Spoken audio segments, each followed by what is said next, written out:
being fat hurts.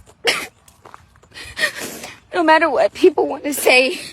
And I think that everybody should love the body that they're in, but being fat hurts.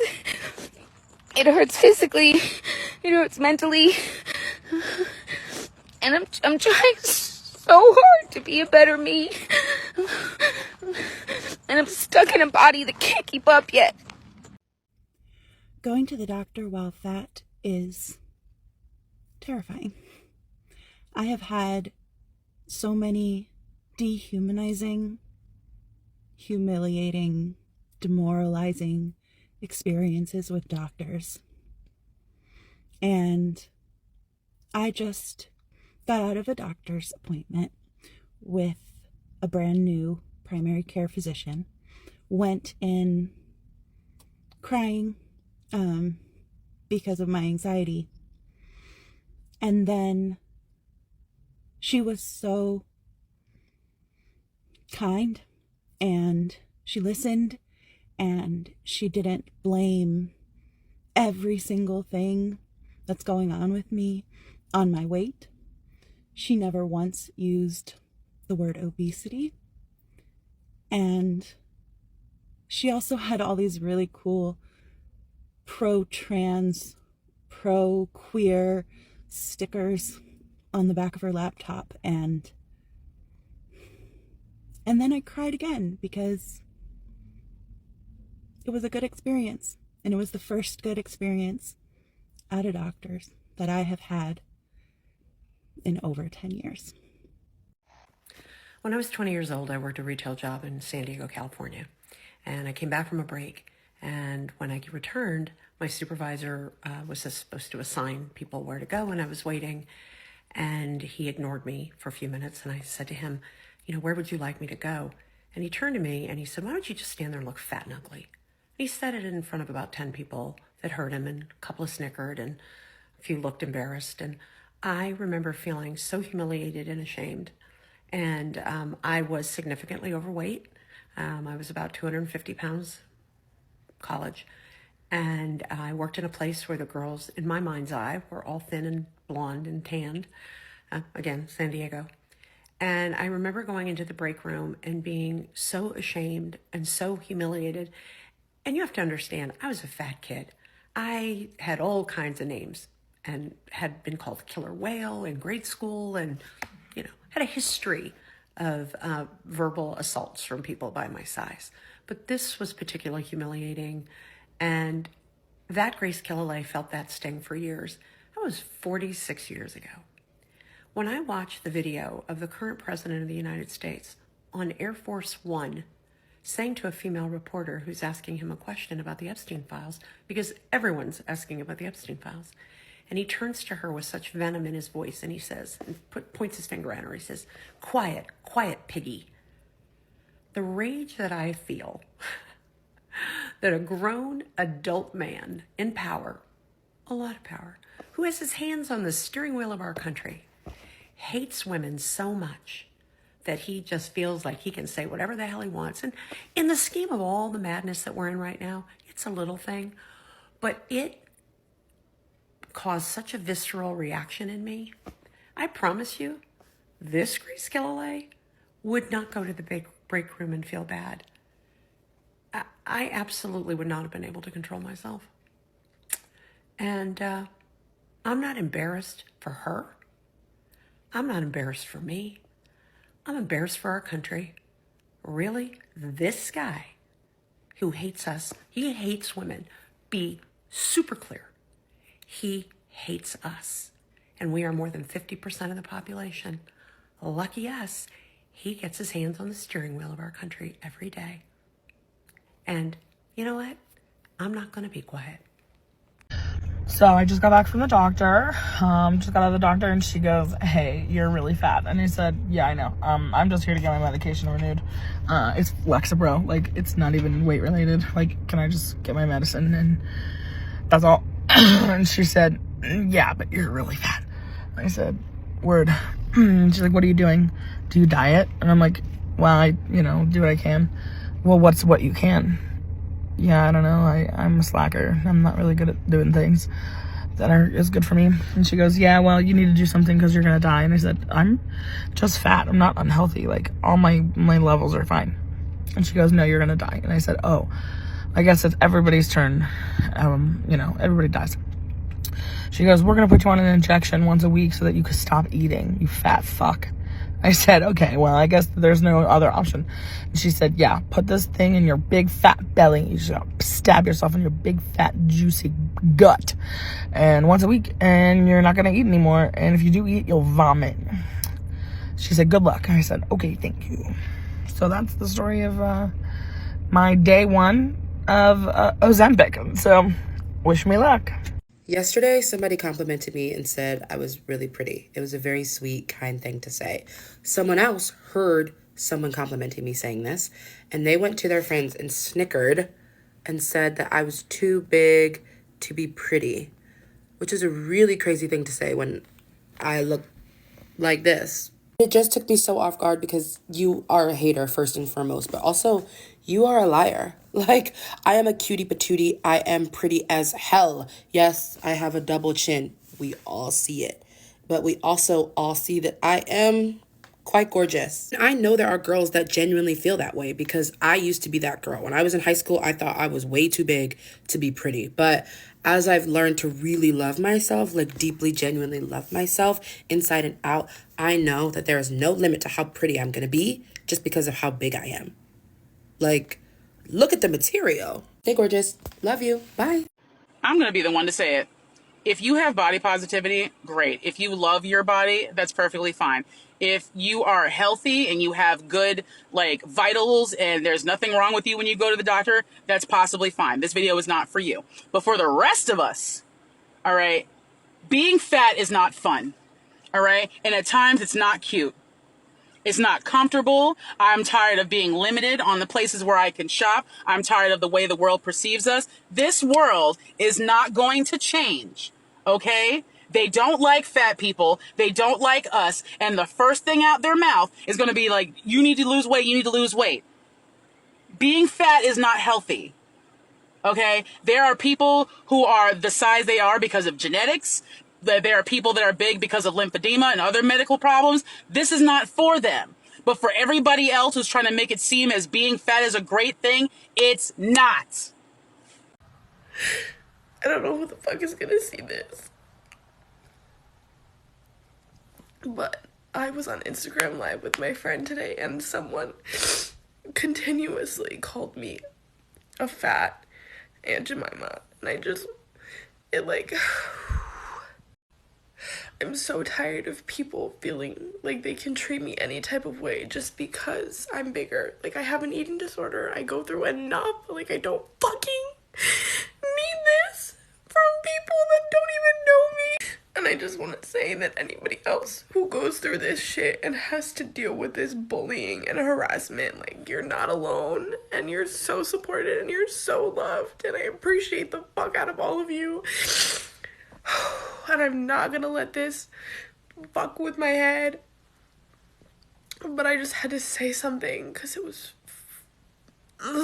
To the woman who stopped me on the way out of the gym the other day, and to tell me that she was proud of me for being at the gym, considering I'm such a big girl, and shocked that I had the courage to be there. We're doing that? We're tearing down women to their faces? We're body shaming women to their faces? I get it. We see it online all the time. But to their faces? I was like, okay. And all I said to her was, really? We're doing that to each other? To our faces? And she just kind of chuckled and walked on. And I've seen her at the gym a couple of times since, and she hasn't said anything. But I'm really thankful that I'm confident enough in who I am and secure enough in my body that I will keep going to the gym, no matter the comments that may or may not happen or the things I think people are thinking about me. I will keep showing up for me. But it's comments like that that would stop people from going to the gym, being embarrassed, being shy, being insecure, feeling self-conscious. And to have somebody come up to you, to your face, and tell you that, I was taken aback. So if you're at the gym and you see somebody that is, working hard, regardless of their body, regardless if they are fit, rocking a six pack, good for them. If they are walking on the track, if they are lifting weights, if they are heavier, if they are trying a new exercise that they might not have the best form, let them be there. Let people take up space in an atmosphere that is typically so hard to go to because of our own self-conscious thoughts. Okay? So if you're at the gym and you see somebody and you think, wow, that person's working really hard, you can tell them, or you can keep that thought to yourself. And if you see somebody that you think shouldn't be there, the only person that shouldn't be there is you. Let's show some kindness at the gym. By no means am I an expert. By no means do I know what I'm doing. But I'm going to the gym pretty much every single day. And I see the same people consistently showing up for themselves too. So big round of applause for everybody out there who's starting their New Year's resolutions to go to the gym more. And please don't take it to heart if somebody says something negative to your face. The problem is not you. The problem is them. I just don't get it. You on here calling me ugly, but we look like. You ugly, we ugly. We twinning. I think being fat has protected me so much in my life. It's a blessing in disguise. You don't even know. It's protected me from so much evil eye because I really do think I do be possessing a lot of things that people want and envy. But because I'm fat, they don't see it as something that is attainable for them or like an aesthetic they want to achieve. And the most obvious one is obviously male attention. Because of my fat, I was never like given male attention growing up, which means I did not depend on it. But also, I was not a victim of being an addict to male attention. And also in friendships, I feel like I've attracted the right people because people don't care about looks. And it's not to say that like if you're fat, you're not pretty and like, you know what I mean? You know what I mean? And lastly, I've had to develop a thick skin and personality, which is something many people don't possess. This is very funny because when you're fat, people body shame you. When you are skinny, even when you lose the weight, people keep body shaming you. It's like, what do you want from me? I thought you were calling me fat. Now you're saying I'm too skinny. What do you want from me? So you don't have a problem with my weight, you have a problem with me. That's what it seems like. So the hardest part about deciding to not hate your body for being fat is realizing that not everyone around you made that same decision. And half of the work that I spent accepting my fatness and the way I treat my body involved teaching those around me how to treat me. So in my life, I was like, fat phobia is no longer part of it. Like, I have to separate myself from that so I can live a fulfilling life. And a lot of my friends and my family accepted it. But some people just remain loyal to diet culture. And I realized that those conversations are never going to end. I just learned to see who's worth having these conversations with and who is not. And I think that seeing those people who are not are telling you more than you need to know. And it's kind of like learning to pick your battles, but also learning to pick your soldiers. Like, some people are just not worth having these conversations where you have to constantly kind of justify your existence. So pick your battles. There's moments when you want to talk about fat phobia and the negative effects of it in your life and around you. And those people who are willing to listen to you and to be around you will hear you. But some people are truly just not worth it. And then you learn to move on with your life. And your life just becomes easier at that point. It sucks at first, but with time, it really, really does become easier. So I really want to talk to you, sweetheart, but this is for every woman that thinks like this. And I made this post about big women to showing love, but this applies to any woman with an insecurity. Come here. You are who you say you are, not what anybody else says you are. And if you believe what other people say you are, then you will start to say, that is what you are. It's called identity. Not mom identity, not dad identity, not they identity. It's called identity. So I need to start loving myself. And until you do that, just know that I love you too. Okay? If you are feeling insecure about your weight, then this video is for you. First off, your worth is not defined by your weight. That couldn't be further from the truth. Your worth is not based on the number that you are on the scale. Come on, baby girl. It just doesn't work like that. Your worth is based on your personality and your character. And don't ever let nobody else tell you different. Because you should never stop knowing how beautiful you are. And if you do, it's just because you don't know the true definition of beautiful. And I'm sorry, I don't really mean to get all preachy to you. But if you did, you would never stop believing in yourself. Baby girl, beautiful means pleasing the mind and your senses aesthetically. Which means it starts with you, baby girl. It starts and finishes with you, baby girl. You are beautiful, but the only way that you're gonna be beautiful is if you believe you are beautiful, baby girl. You have to believe that, baby girl, because if you think that you're beautiful, baby girl, you are gorgeous, and can't nobody stop you. Can't nobody stop you, baby girl. But the moment that you stop believing in yourself and you stop believing that you are beautiful, that's when the self-destruct happens. So today we're changing that. Today, we are changing that. So listen, if I'm going to be the first one today, hold on, excuse me, yo. Let me do it. Damn, baby girl, you look beautiful today. But I hope you believe it. Because if you don't, then it really doesn't matter what I say. Because it all matters on what you believe. Baby girl, I'm really here to tell you that you should never change for anybody, baby. You are perfect just the way you are. You should never change for what you think someone thinks or what someone wants. You should only change if that was a goal of yours that you have always wanted.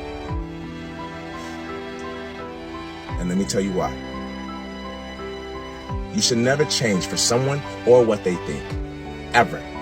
Because if they don't value you or see how beautiful you are right now, then they don't deserve to be with you when you feel your best. And can I be honest with you? A real man doesn't care about your stretch marks. Matter of fact, we don't call them stretch marks.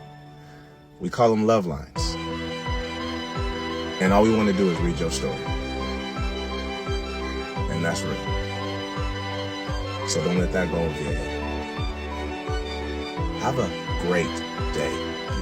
Being fat and ugly is a double punishment that society pretends doesn't exist. When a woman is fat, she is labeled lazy and undisciplined. When she is ugly, she is treated as invisible and unworthy. But when she is both, she becomes a public target. People feel free to mock, insult, and humiliate her in ways they would never do to others. Her body becomes a joke, and her face becomes an excuse to deny her basic dignity. Fat and ugly women are bullied everywhere. Online, at work, in school, and even by their own families. Strangers comment on their weight, co-workers make cruel jokes, and relatives shame them under the excuse of concern. On social media, they are turned into memes and laughed at simply for existing. Society sends a clear message: if a woman doesn't fit beauty standards, she deserves to be punished or erased. This constant cruelty destroys how these women see themselves. After years of being told they are unwanted or unlovable, they start to believe it. They avoid mirrors, hate being photographed, and feel ashamed for just taking up space. Anxiety, depression, and body hatred become part of their daily lives. Their relationships suffer too. Fat and ugly women are often treated as secret, jokes, or last options. Some men use them for comfort or attention but refuse to be seen with them publicly. Over time, this teaches these women to accept disrespect and bare minimum love because they think it's all they deserve. Many eventually stop dating, not because they don't want love, but because rejection hurts too much. Being constantly ignored or humiliated makes loneliness feel safer than hope. The truth is, fat and ugly women are not broken. Society is. Beauty standards were designed to rank women and decide who is worthy of love and respect. The further a woman falls outside those standards, the more cruelly she's treated. Now listen, we must stop cruelty disguised as honesty. Stop judging women by their looks. Let's create spaces where these women are loved and respected and teach them they deserve real love and dignity. Thank you very much for watching. If you love this video, please do well to subscribe, like, comment, and share. Thank you very much for watching and see you on the next one.